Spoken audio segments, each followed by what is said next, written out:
जय शीतला माता की। मऊ जनपद के समस्त धर्मावलंबी जातकों को नमस्कार।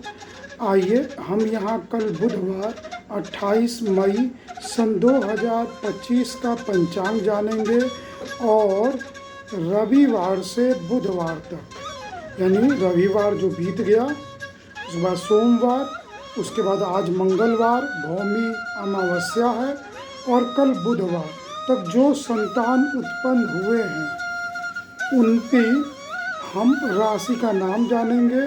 वो मांगलिक हैं कि नहीं उन पे चर्चा करेंगे। वो 27 में नहीं न पढ़े हैं या पढ़ेंगे, उस पे चर्चा करेंगे। और काल सर्प योग में नहीं न थे, इस पे हम चर्चा करेंगे। तो आइए, सबसे पहले आज मंगलवार 27 मई है।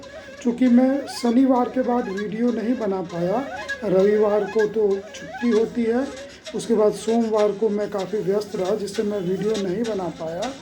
तो आज मंगलवार को मैं वीडियो बना रहा हूँ और ये बुधवार की आपको जानकारी देगी, क्योंकि मैं एक दिन पहले, आने वाले एक दिन पहले का वीडियो बनाता हूँ। और ये वीडियो ख़ास तौर से उन जातकों के लिए होती है जिनके घर में शिशु उत्पन्न होने वाले हैं, नवजात शिशु उत्पन्न होने वाले हैं।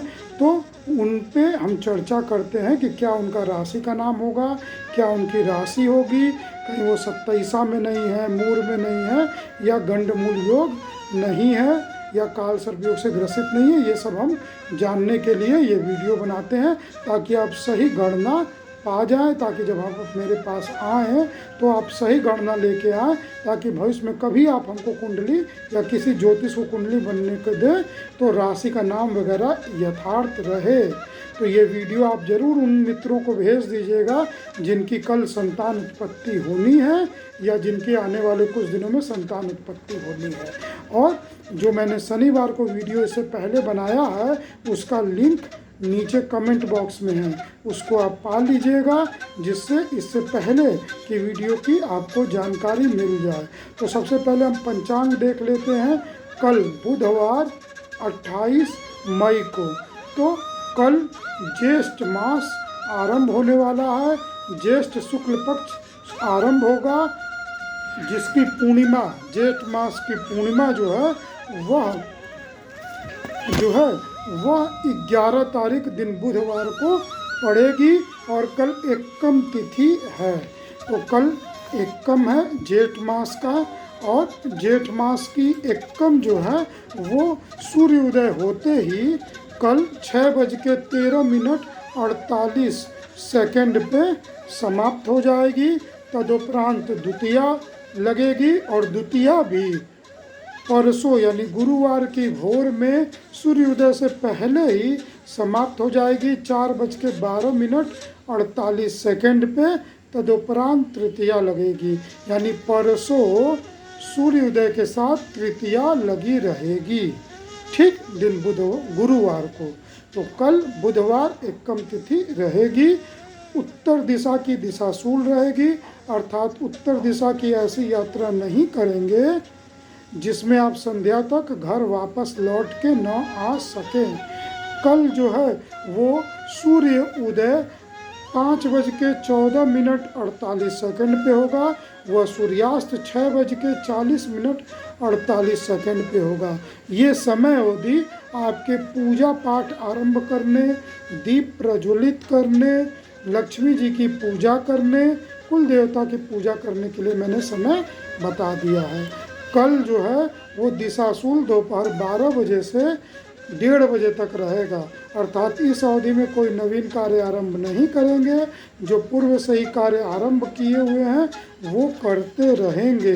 कर मृगशिरा नक्षत्र रहेगी, जो कि परसों की भोर में, यानी कि कल रात भर कल बुधवार की रात भर, परसों गुरुवार की भोर में जो है 2:59 48 तक रहेगी। तदुपरांत आंध्रा नक्षत्र लग जाएगी। ठीक, ये मैं आपको बता दिया। अब आइए हमने गणना रविवार तक की मैंने बताई थी। रविवार को मैंने जो आपको गणना बताई थी वो रविवार को प्रातः 9:11।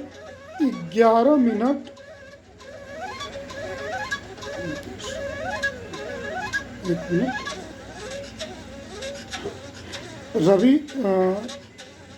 रविवार को मैंने बताई थी, रविवार की मैंने वीडियो बना के शनिवार को बताई थी, जिसमें मैंने गणना सोमवार को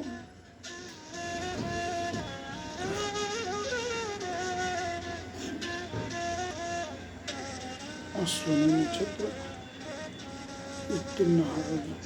रहेगी, भरणी नक्षत्र सोमवार को प्रातः 7:16 तक की मैंने गणना आपको बताई थी कि सोमवार को प्रातः 7:16 तक की मैंने गणना बताई है भरणी नक्षत्र के समाप्ति तक। अब हम उसके आगे सोमवार यानी कि 26 तारीख की गणना देख लेते हैं। तदुपरांत कृतिका नक्षत्र आरंभ होगा सोमवार को। उसका प्रथम चरण, कृतिका जो नक्षत्र है उसका प्रथम चरण मेष राशि के ही अंतर्गत आएगा। तो यह 7:16 से शुरू होगा। राशि का नाम अनार वाले अक्षर से रहेगा। दोपहर 12:52 तक रहेगा। यहाँ पे मेष राशि समाप्त हो जाएगी और जो है इसके उपरांत वृषभ राशि, जिसको इंग्लिश में टेरस कहते हैं और देसी भाषा में सांड होता है, जो जंगली जीव है, शाकाहारी है पर हिंसक है। ठीक, ये स्थिर स्वभाव का है और जो है पृथ्वी तत्वी है। ठीक, अब ये वृश्चिक राशि के अंतर्गत द्वितीय चरण कृतिका नक्षत्र का दोपहर 12:52 से संध्या 6:28 तक रहेगा। ये कृतिका नक्षत्र का द्वितीय चरण। राशि का नाम बड़ी ई से रहेगा। तदुपरांत तृतीय चरण 6:28 से रात्रि 12:04 तक रहेगा। राशि का नाम छोटा ऊ से रहेगा। ये कृतिका नक्षत्र का तृतीय चरण और ये वृषभ राशि के अंतर्गत आएगा। तदुपरांत चतुर्थ चरण 12:04 से जो है वह आज सुबह मतलब मंगलवार की सुबह 5:40 तक था। ये कृतिका नक्षत्र का चतुर्थ चरण। राशि का नाम ए से रहेगा। ये भी वृषभ राशि के अंतर्गत था।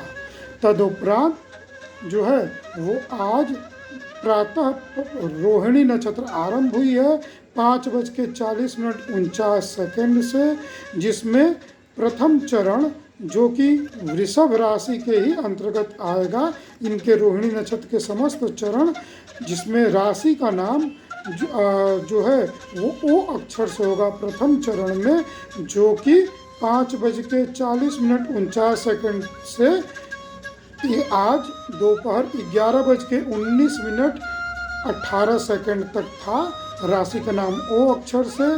तदुपरांत द्वितीय चरण 11:19 से संध्या 4:57 तक रहेगा। राशि का नाम व परा की मात्रा वा अक्षर से।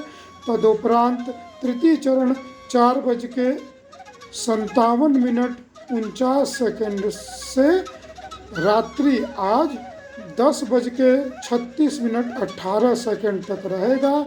राशि का नाम व पर बड़ी की मात्रा वी अक्षर से रहेगी। तदुपरांत चतुर्थ चरण रात्रि 10:36 से कल भोर में 4:14 तक रहेगी।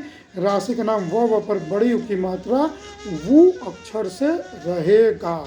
यहाँ पे चतुर्थ चरण रोहिणी नक्षत्र का वृषभ राशि के अंतर्गत समाप्त हो गया।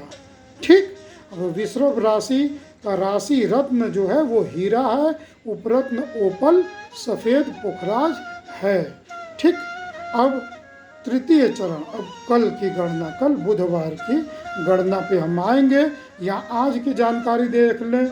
आज जो है भौम अमावस्या है, ये मंगलवार, मंगल को मंगल कहा जाता है, पर मंगल पाप ग्रह में आता है। तो मंगलवार को जब अमावस्या पड़ती है तो इस दिन गंगा स्नान का महत्व बढ़ जाता है। आज के दिन जो गंगा स्नान अमावस्या को करेगा, यानी पापवार मंगलवार को जो करेगा उसको करोड़ों सूर्य ग्रहण के दिन गंगा स्नान के पुण्य मिलेंगे एक ही स्नान से। और पापवार यानी मंगलवार को जब अमावस्या पड़ेगा तो प्रजा में भय बढ़ेगा, यानी कुछ प्रशासन शासन द्वारा ऐसे कार्य होंगे जिसमें प्रजा का भय में वृद्धि होती है। ये आज भौम अमावस्या पे हमने आपको बता दिया।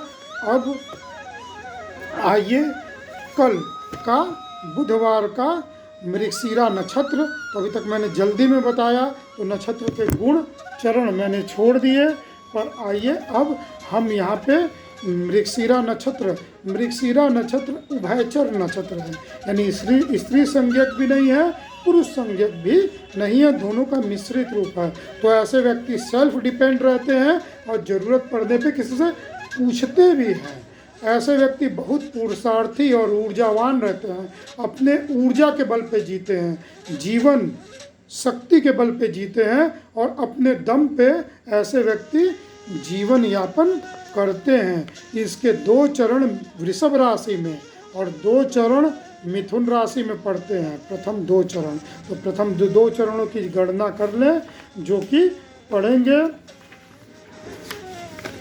वृषभ राशि में जो प्रथम चरण पड़ेगा 23 अंश 20 कला से 26 अंश 40 कला तक पड़ेगा और ये 8वां नवांश है। और यह नवांश जो है वह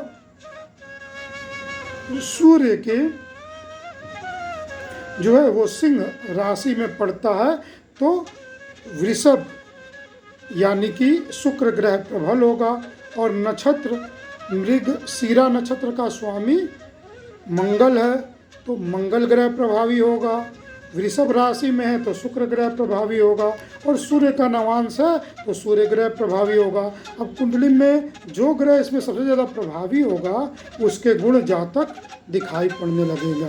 अब यहाँ मंगल, शुक्र और सूर्य ये तीनों के एक गुण समानता युक्त है कि ये व्यक्ति जिद्दी होंगे। तो यहाँ जिद हठ की प्रधानता होगी और शुक्र वैभव युक्त की प्रधानता दे रहा है और क्रिएटिविटी देगा, जिद्दी के साथ क्रिएटिव वर्क वाले होंगे। अब यह चरण प्रातः 4:14:48 से कल की प्रातः 9:56:03 तक रहेगा। राशि का नाम वो परे की मात्रा वे अक्षर से रहेगा। तदुपरांत द्वितीय चरण 9:56:04 से कल की संध्या 3:37:18 तक रहेगा। राशि का नाम वो परो की मात्रा वो अक्षर से रहेगा, जो कि 9वां नवांश है और यह कन्या नवांश में पड़ेगा जो बुध ग्रह के अधीन है। तो आप चल जाए मंगल ग्रह मृगशिरा नक्षत्र स्वामी। अब यह वृषभ राशि में है तो शुक्र प्रबल और यहाँ बुध प्रबल। अब तीनों ग्रहों में जो बढ़िया हो, जो प्रबल हो, जो कुंडली में शुभ अवस्था में हो उसके गुण, कि शुक्र और बुध आपस में मित्र हैं मंगल की तुलना में। तो ये ऐसे व्यक्ति वाक्पटु होंगे, विनोदी स्वभाव यानी हंसमुख स्वभाव के होंगे, तर्क संगत होंगे, गणित में और व्यवहारिक जगत में ये ऐसे व्यक्ति बहुत प्रबल होते हैं। ये गुण हो गया। तदुपरांत अब तृतीय चरण, अब यहाँ पे वृषभ राशि समाप्त, मिथुन राशि शुरू। अब मिथुन राशि का स्वामी बुध है और राशि रत्न पन्ना आ जाएगा। तो अब 3:37:19 से कल की रात्रि 9:19 तक, जो कि मिथुन राशि के अंतर्गत आएगा। तृतीय चरण राशि का नाम क कपरा की मात्रा का अक्षर से, जो कि तुला राशि में पड़ेगा। तो यहाँ पे जो है वो राशि तुला नवांश में पड़ेगा। तो शुक्र प्रबल हो गया, तो मंगल नक्षत्र के स्वामी, बुध जो है वो राशि के स्वामी और नवांश बुध। तो वही द्वितीय चरण की तरह यहाँ भी मंगल, बुध और शुक्र का योग मिल रहा है। तो सेम गुण, सामाजिक सेवा करने वाले, सामाजिक होंगे, मित्र जल्दी बनाएंगे, व्यवहार कुशल होंगे, तार्किक होंगे, विनोद प्रिय होंगे, वाणी प्रबल होगी, बहुत बोलने वाले होंगे और अच्छे बोलने वाले होंगे, तार्किक होंगे। तो योग या तृतीय चरण मिथुन राशि के अंतर्गत। तदुपरांत चतुर्थ चरण 9:19 से रात्रि 2:59 तक रहेगा चतुर्थ चरण, जिसमें राशि का नाम क पर बड़ी की मात्रा की अक्षर से रहेगा, जो कि फिर वृश्चिक नवांश में पड़ेगा, जो कि मंगल के अधीन है। तो मंगल नक्षत्र का भी स्वामी हो गया, नवांश का भी स्वामी हो गया, और राशि का स्वामी जो हो गया वह मिथुन राशि है, तो बुध स्वामी। तो यहाँ बुध और मंगल 2 बार आ रहे हैं, तो यहाँ मंगल के गुण प्रबल हो जाएंगे। तो जातक प्रबल, अगर मंगल शुभ है तो प्रबल देह का, ऊर्जावान रहेगा। बुध शुभ है तो वाक्पटु होगा, स्टेशनरी के कामों में यानी कागज पत्तर के कामों में माहिर होगा, तार्किक होगा, समाज में सेवा भाव रखेगा, समाज में वाणी से अपने कर्मों को धार देगा, प्रबल होगा। तो ये अत्यंत शुभता युक्त है। अब आइए हम जानते हैं कि व्यक्ति काल सर्प योग से ग्रसित होंगे कि नहीं। तो ये मैंने जितना 3 दिन में बताया है, रविवार से आज कल बुधवार तक, ये सभी पूर्ण रूप से काल सर्प से ग्रसित कुंडली होगी, 100% ग्रसित होगी। अब इनमें से कोई चंद्र कुंडली से मांगलिक नहीं होंगे, लग्न कुंडली से जन्म के समय से मांगलिक हो सकते हैं। अब उसके बाद तीसरी बात कि ऐसे व्यक्ति कोई भी ये 3 दिनों में 27 में नहीं होंगे। ये गंडमूल योग कोई नक्षत्र नहीं है, तो किनकी 27 पूजा नहीं होगी, ये आप जान जाइए। तो आपको ये मैंने पूरी जानकारी दे दी, आपको ढेर सारी शुभकामनाएं। अब जेठ महीने का 15 दिन बीत गया, गर्मी का 15 दिन बाकी है। अब इस साल ये बढ़िया है कि जो है वो वर्षा भी बीच बीच में आ रही है। इस समय मानसून भी आ गए हैं, तो गर्मी से राहत है। 15 दिन की और गर्मी है। आप इसको अच्छे से बिना एसी का बहुत उपयोग किए, ठंडा पानी पीते हुए मटके का आप इसको व्यतीत कर लीजिए। एक बात मैं आपको अपने तरफ से बोलना चाहूँगा जेठ की अमावस्या पे, कि मैं जनरली इतने ऐड देखता हूँ कि ठंडा मतलब फला ड्रिंक सब आते हैं, या फिर ऐसे लाल बोतल आती हैं जो कि ऐसे समाज से हैं जो कि हमारे समाज को पसंद नहीं करते हैं। तो आप सब कुछ छोड़ के मऊ में, चांदपुरा में अच्छी सी दुकान जड़ी बूटियों की है, वहाँ पे गोंद कतीरा 600 रुपये किलो मिलता है, और सामान्य गोंद जो है वो 300 रुपये किलो मिलता है।